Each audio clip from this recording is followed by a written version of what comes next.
For those of you who follow my channel, you know that I love books, jazz theory books and guitar method books and what have you. And I like to take those ideas that I find in these books, incorporate it into my own playing, and then share it with you, right? But every now and then I'll find a video on here on YouTube that I like, and I recently stumbled upon this video by a guitarist named Matthias Winkler, I think his name is. So I'm gonna share that video with you. I'll link to it in the description below, and I'm gonna steal that idea, the concept that he shows in that video, and I'm gonna add some of my own ideas to it. And yeah, it's something that he got from Lage Lund. Apparently he took a lesson with Lage Lund, and he showed him this way that you can practice arpeggios. So I'm gonna share that with you right now. Okay, so the idea here is that we wanna practice our arpeggios, right? 4-part arpeggios. So let's say we play an A major 7 arpeggio. Let's start with major 7 arpeggios. Starting on the 6th string, right? Just good old A major 7 arpeggio. A, C sharp, E, G sharp, A, C sharp.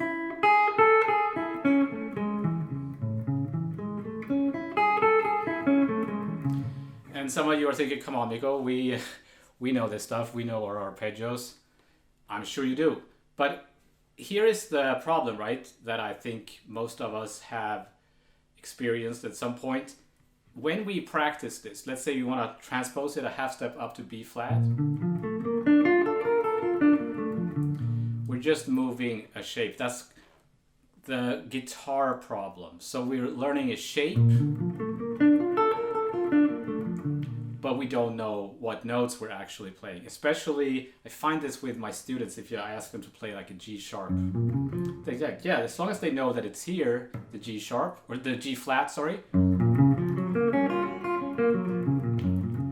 they just transpose the same shape, or they move the same shape there, but they don't know what notes they're playing. Whereas a piano player, or any other instrument for that matter, most other instruments, will have to come up with a whole new fingering to play the next arpeggio, which forces them to know what notes they're playing, right? So in order to achieve that ability to know what notes we're playing, we need to come up with a way to do this. And this is what Lage Lund has done. So we go back to this A major 7.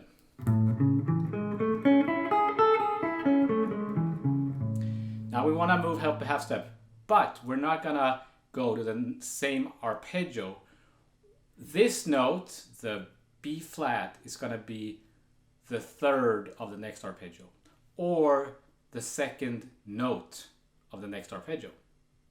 The 3rd or the 2nd note, B flat is the 3rd of G flat. So we're gonna play a G flat arpeggio starting on B flat, starting on the 3rd, starting on the 2nd note, whatever, however you want to look at it. That would sound like this.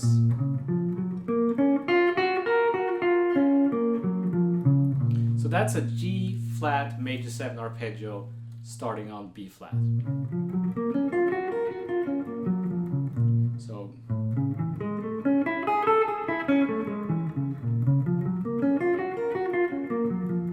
I think you get the idea. The next note, B natural, is now a 5th. What's the 5th of what? Of E. So I played E major 7 arpeggio starting on the 5th or the 3rd note. I love that sound. That's actually a cool shape. Now we move up another half step to C. This is now the 7th of D flat.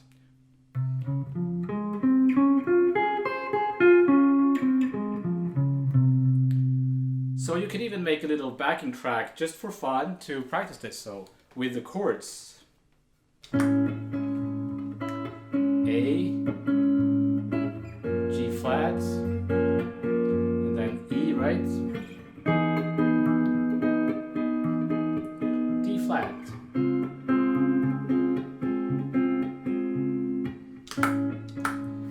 It's not too far away from like Inner Urge, for example. Like it could be same kind of movements almost. So A major 7.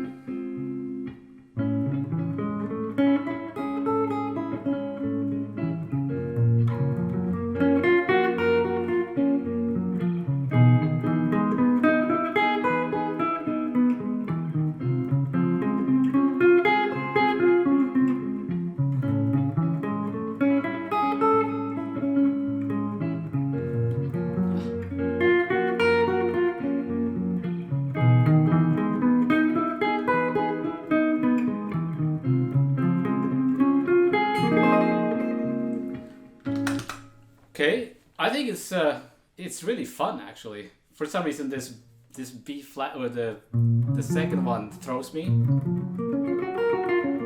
If you find that one of the arpeggios, for example, is you keep forgetting which one it is or where what the fingering is, that's what you want to focus on, right? Like focus on the stuff that you don't know, because that means that you have a weakness. Maybe your G flat is a weakness, right? And that's what you want to get away from. You want all keys and all arpeggios to be equal, right? Now, then you could obviously keep going, starting on C. I think 4 chords is good, and then you can start in different places. You can start on C or what have you, right? So that's basically the exercise. Now, you want to do this with all the, not all necessarily, but the most common arpeggios. Minor 7 flat 5. It's very important. That's what I find a lot of students are weak, but the minor 7 flat 5 is very important for jazz, because you can use the minor 7 flat 5 arpeggio as an altered sound, as a minor 6 sound. It's a very common sound, so you want to make sure that you have the minor 7 flat 5 arpeggios under your fingers. Dominant, and then minor major 7 perhaps, but maybe not all the different types of dominant arpeggios. That's maybe a bit much, depending on how ambitious you are. So let's do minor instead. It's going to be A minor. Then it's going to be G minor. E minor. There it is. And D minor. So A minor. G, E minor, and D minor.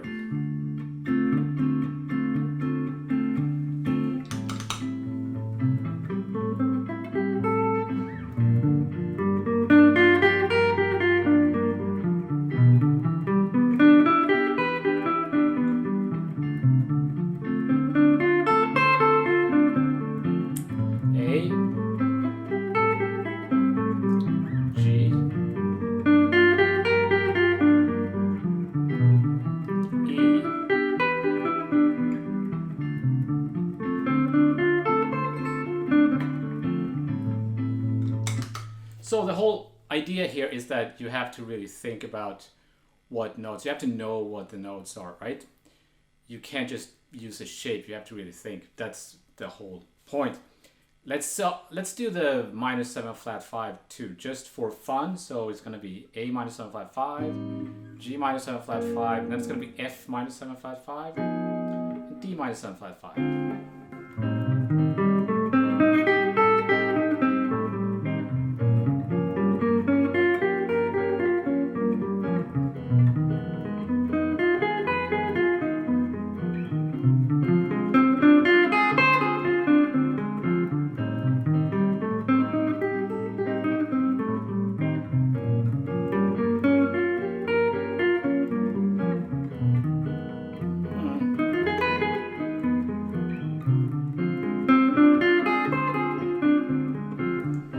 Right? So you see, it's even though I have done this a very long time, and I think that I'm very kind of sure of my arpeggios. It's not always easy. So sometimes I really have to think, especially when you when you start getting into the minor 7 flat 5s and what have you. So this is a good exercise, even if you are an experienced and seasoned player. I think you be surprised when you do this, that if you haven't done this kind of exercise before. I've actually never seen this specific exercise. It seems to me like the kind of thing they will do at Berkeley College, right? I've seen similar ideas with scales, and of course you could do this. You could apply the same concept to a scale, and I have done videos on that way back, so I'll link to that video where I talk about a similar concept for scales. Now you could also take the chords from a tune that you want to work on. Let's say you want to take the first chords of Stella by Starlight.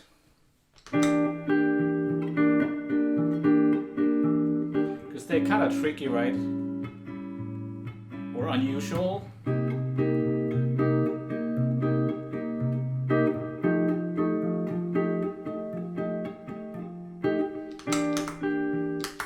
So let's say you want to start here. That might not work with the chromatic thing. You might have to jump around a bit more. So I'll start maybe here. Play E minor 7 flat 5.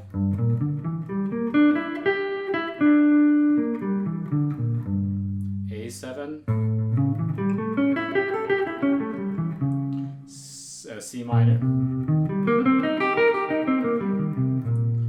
And then F.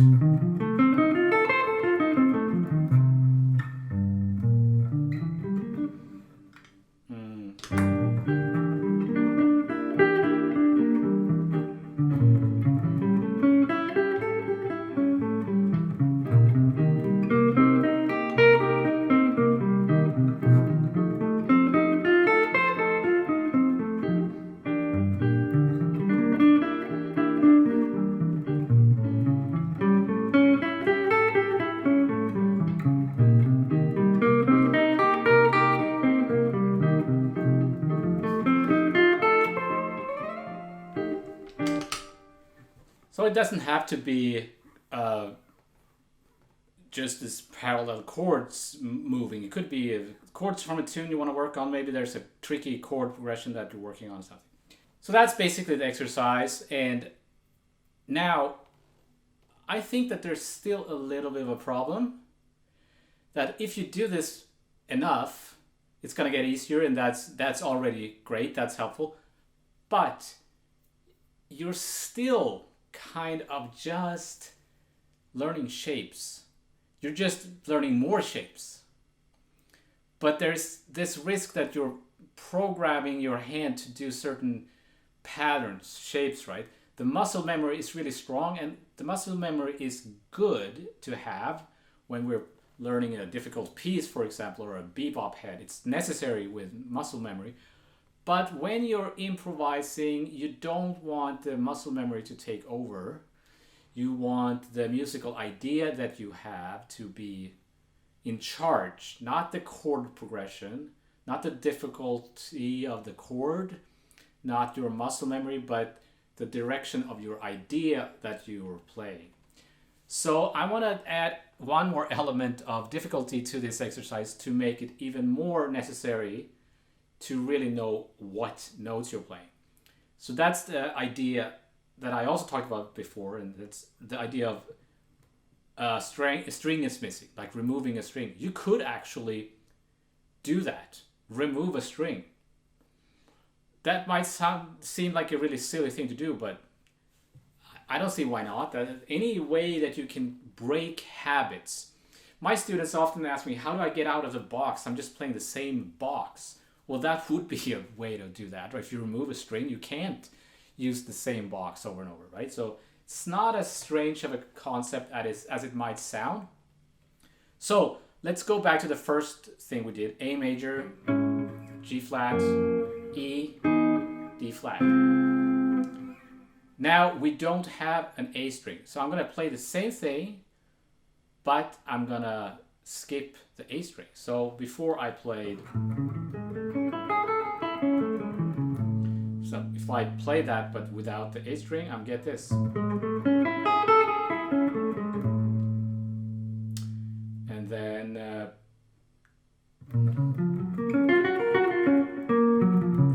would be this.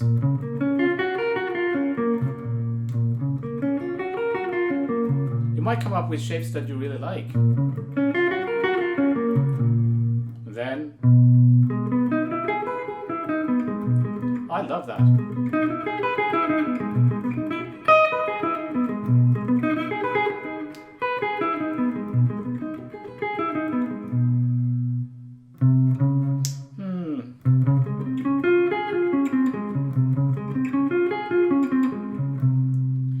Let me record that chord progression again.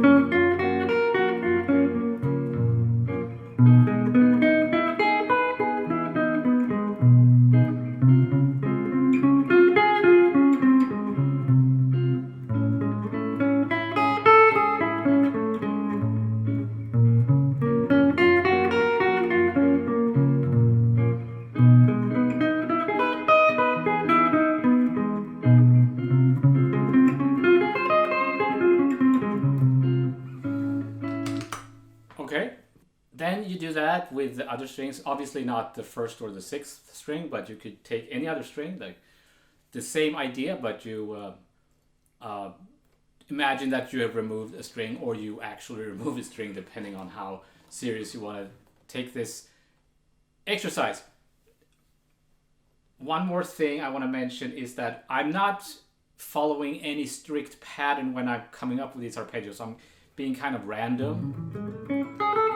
You could apply more of a strict pattern, like using a certain number of notes on each string, if you know what I mean, so that the arpeggios are made out of some equal pattern in the kind of style of Ben Monder. There's a Patreon page where I talk about Ben Monder's system for coming up with arpeggios. So 2 notes string, or 1 note, what have you. So, but I'm just kind of come up with any arpeggio that I find that I like, right? So I'm not dogmatic about that. So I'll put the tabs and the notation and all that on my Patreon page. And as always, a big thank you to my patrons. I have, as you can see, I have moved recently, so I haven't had Wi-Fi, and I've been pretty busy, so I haven't had time. But I have a bonus lesson coming up for you. And as soon as I have all my Wi-Fi up and running here, I will start live streaming. We'll see how that goes. But big thank you to my patrons, and there's more stuff coming. And I hope you like this exercise. Let me know in the comments if you find it useful, and I shall see you next time.